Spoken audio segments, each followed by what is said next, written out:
Here you go, darling. Do you want some of this? Here, pups. Well, this sweet, darling little birdie hit my bedroom window.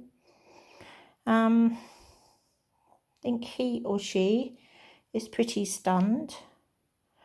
I don't know whether it's a wild parrot or whether it's someone's pet. All I can do, I guess, is put it on Facebook and ask if anyone's lost a bird. He seems to love his grapes, don't you, sweetheart? Hey, you like them, don't you? Oh, I hope grapes are good for them. Anyway, he didn't seem to want to fly away, but I think he's just stunned.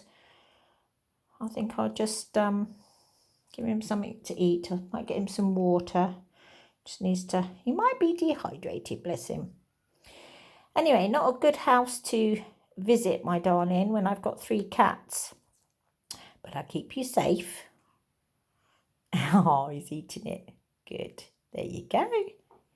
You hungry? Well, at least you're healthy and you've got an appetite, so that's good. There you go. There you go.